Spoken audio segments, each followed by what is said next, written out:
School ഉച്ചഭക്ഷണ പദ്ധതിക്ക് 75.31 കോടി രൂപ അനുവദിച്ച സംസ്ഥാന സർക്കാർ. പാചകത്തൊഴിലാളികളുടെ ഓണറേറിയം, അരി ഉൾപ്പെടെയുള്ള സാധനങ്ങളുടെ വില, സാധനങ്ങൾ എത്തിക്കുന്നതിനുള്ള വാഹനച്ചെലവ് ഉൾപ്പെടെയുള്ളവയ്ക്കാണ് തുക അനുവദിച്ചിരിക്കുന്നത്.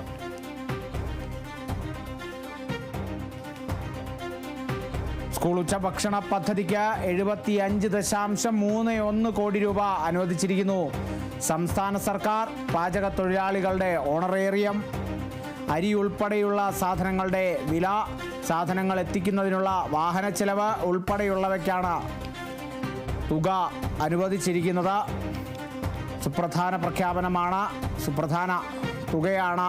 സ്കൂൾ ഉച്ചഭക്ഷണ പദ്ധതി മുന്നോട്ട് കൊണ്ടുപോകുന്നതിനെ സംബന്ധിച്ച് ഉയർന്ന ആശങ്കകൾക്കൊക്കെ ഒരു അവസാനം ഉണ്ടായിരിക്കുന്നുള്ളതും കൂടിയാണ്. കൂടുതൽ ആശങ്കകൾക്ക് ഇനി വകയില്ല എന്നുള്ളതും കൂടിയാണ്. കൂടുതൽ തുക അനുവദിച്ചിരിക്കുന്നു സംസ്ഥാന സർക്കാർ. സ്കൂൾ ഉച്ചഭക്ഷണ പദ്ധതിക്ക് 75.31 കോടി രൂപയാണ് സംസ്ഥാന സർക്കാർ സ്കൂൾ ഉച്ചഭക്ഷണ പദ്ധതിക്കായി അനുവദിച്ചിരിക്കുന്നത്.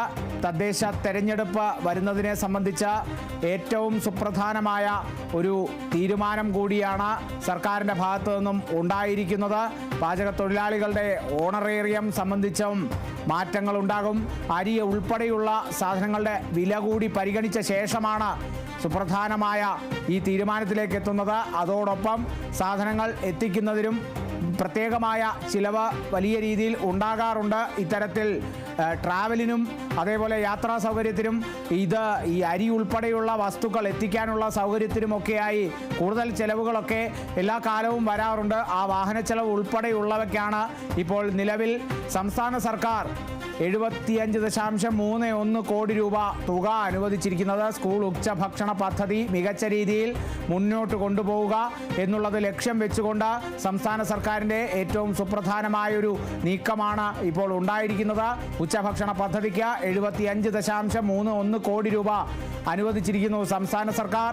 പാചകത്തൊഴിലാളികളുടെ ഓണറേറിയം, അരി ഉൾപ്പെടെയുള്ള സാധനങ്ങളുടെ വില, സാധനങ്ങൾ എത്തിക്കുന്നതിനുള്ള വാഹനച്ചെലവ് എന്നിവയെല്ലാം പരിഗണിച്ച് ഇവയ്ക്കൊക്കെ ഉൾപ്പെടെ ഉള്ള തുകയാണ് സംസ്ഥാന സർക്കാർ അനുവദിച്ചിരിക്കുന്നത്.